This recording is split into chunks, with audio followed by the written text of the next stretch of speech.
Hello, good morning everyone. My name is Shubham Jagdish and welcome back to my YouTube channel. तो आज मेरे साथ मेरी 2019-20 बैच की स्टूडेंट हैं जिनका नाम है प्रेरणा रटवानी। ये लखनऊ पब्लिक कॉलेजिएट की स्टूडेंट है और ये स्कूल टॉपर रही हैं। इनके 97.5% आए हैं और ये करेंटली हंसराज कॉलेज में पढ़ाई कर रही हैं। सो प्रेरणा, आप हंसराज कॉलेज में क्या कोर्स परस्यू कर रहे हो बेटा? Sir I am pursuing BCom honours. BCom honours. तो यार कैसा एक्सपीरियंस रहा है? बहुत सारे बच्चे जो 11th में बिल्कुल नहीं पढ़ते हैं और मुझे पूरा यकीन है तुमने भी नहीं पढ़ा था जब मैं तुम्हें पढ़ा रहा था क्लास 11th में। वो तो आप जानते हैं अच्छे से। बिल्कुल बिल्कुल। तो क्लास 11th से क्लास 12th में क्या ट्रांसफॉर्मेशन रखना चाहिए बच्चों को और क्या क्या चीजें फॉलो करनी चाहिए एज पर योर एक्सपीरियंस?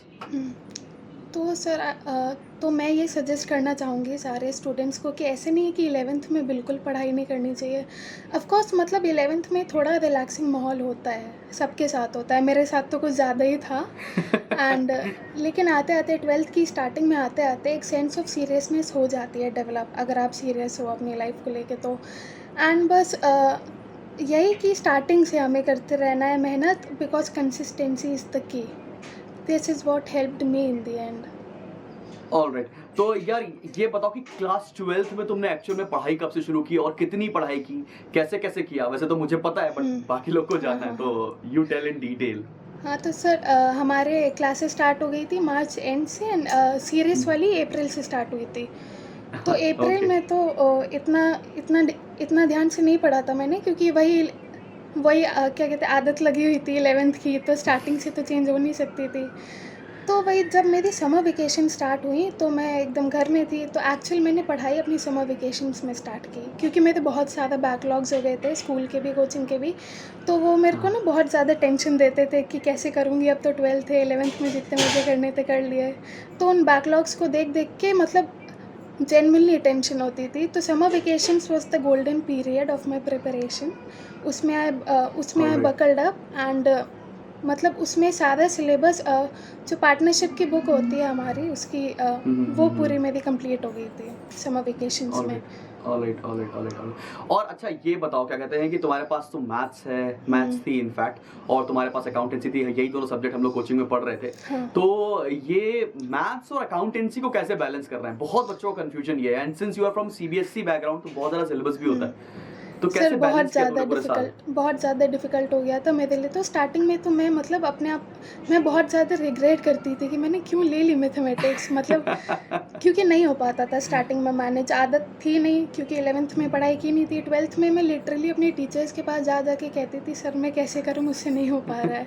तो मैंने ये ओके, किया ओके। कि जैसे कि दोनों ही प्रैक्टिकल सब्जेक्ट्स हैं, तो अगर मैं हाँ, दोनों को हाँ। एक ही दिन में लेके बैठती थी तो मेरे को बहुत ही ज़्यादा डिप्रेसिंग फीलिंग आती थी, क्योंकि दोनों ही नहीं हो पाते थे स्टार्टिंग में। तो मैं ये करती थी, जैसे 6 डेज़ सीरियसली पढ़ाई करती थी एंड 7th डे जो संडे होता था उसमें रिविज़न चलता था, ऑलराइट। जो भी पूरे वीक पढ़ा था।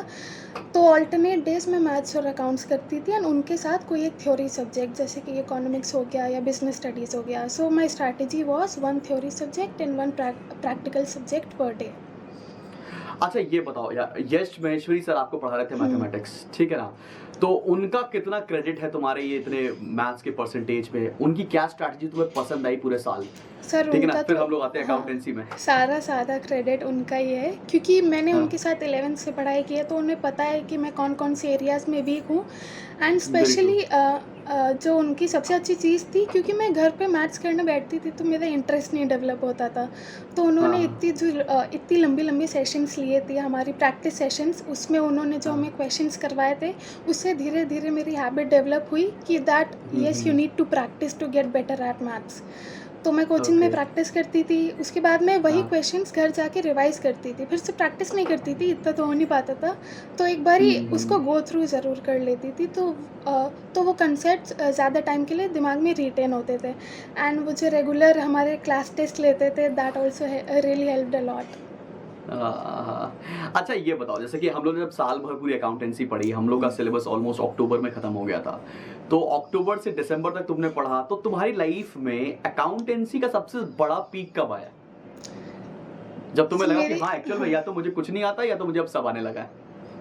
तो सर मेरे को ऐसा लगा कि मुझे कुछ भी नहीं आता है, वो था अप्रैल एंड। अप्रैल एंड में सही में लग रहा था कि अकाउंट्स तो हो ही नहीं पाएगी। 11th की accounts was so like fairy tale वाली दुनिया वाली, एंड 12th में एक तो 3 बुकें थी नहीं आदत, तो वही स्टार्टिंग से, एंड इतनी मोटी ओके। मोटी कि देख के डर लग जाए।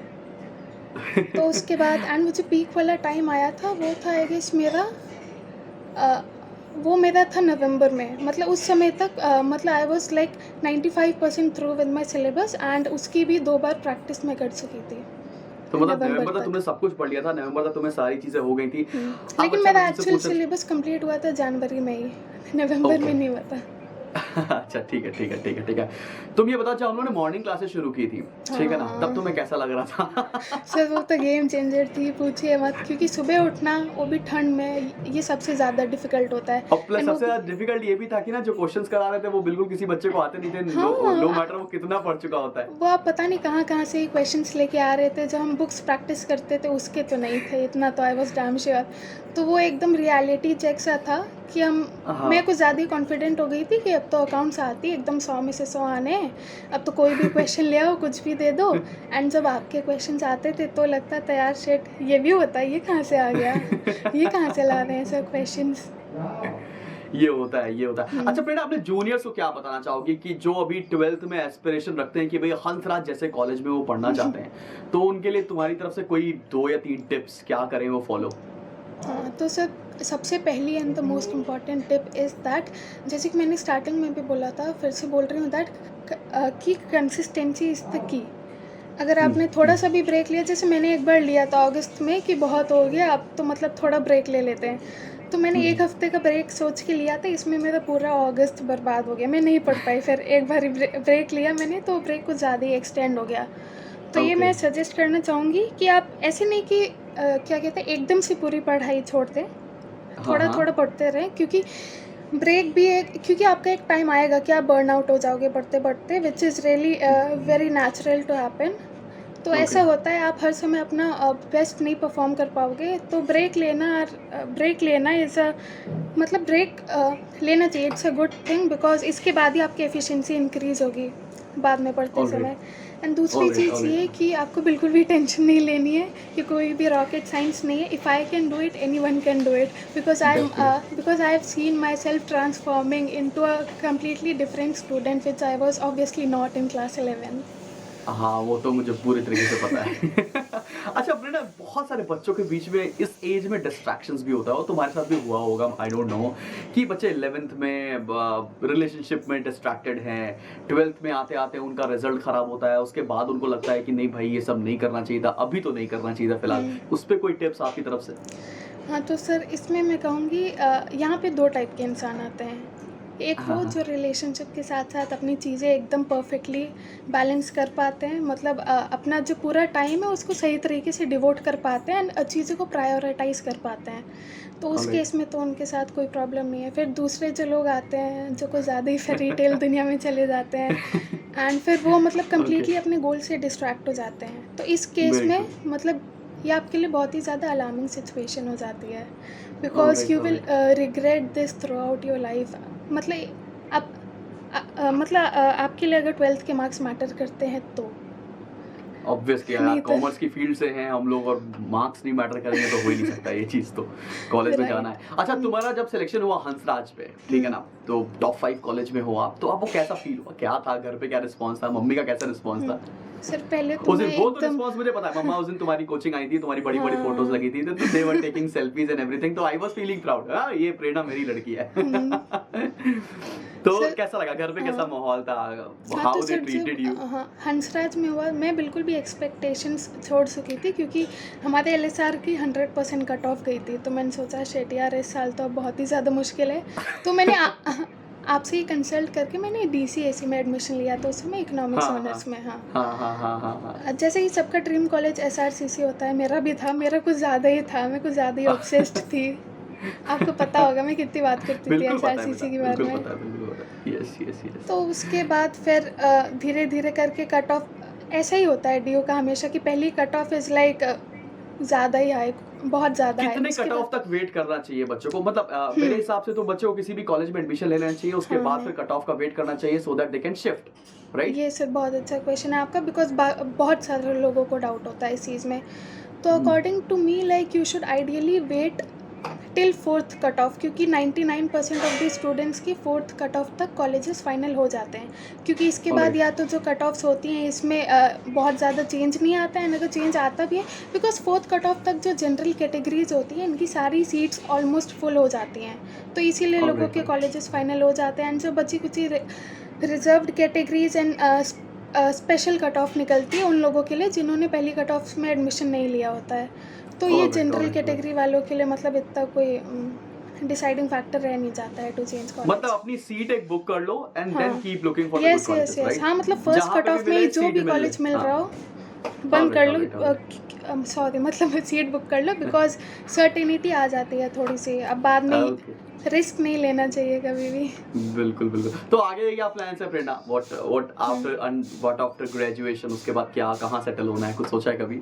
हाँ सर, अभी सोचा है, चल ही रहा है वो सब, जैसे अभी मैं वो कर रही हूँ अभी जो मैंने कभी नहीं सोचा था, एंड मैं अभी बहुत ज़्यादा इन्जॉय कर रही हूँ उसे। जैसे कि अभी क्या कर रहे हो? मैंने अंडर ग्रेजुएशन के साथ साथ सीए परस्यू कर रही हूँ मैं, अभी मेरे एग्ज़ाम Alright. होने वाले थे जून में, अब पता नहीं होंगे कि Okay. नहीं कोविड की अभी वजह से। नवंबर में होंगे। नहीं इतना लेट तो नहीं होंगे क्योंकि नवंबर में दूसरा अटेम्प्ट होगा, हाँ, तो तो मे बी अराउंड अगस्त हो सकते हैं चलो या चलो चलो जुलाई में भी। बहुत बढ़िया बहुत बढ़िया। ऑल द बेस्ट प्रेरणा, और बहुत जल्दी से तुम बहुत अच्छा काम करो, और मिलते हैं बहुत जल्दी। अभी तुम भी लखनऊ में हो, मैं भी लखनऊ में हूँ, कोविड खत्म होता है तो लेट्स कैच अप। और सब पार्टी दे चल। दीजिए हमारा हाँ। पूरा बैच वेट कर रहा है। दे देंगे यार, कोविड के चक्कर में नहीं दे पाया, क्या बोलूं मैं। चलो जल्दी करते हैं फेयरवेल तुम लोग का। ठीक है, bye bye, take care. Bye bye sir.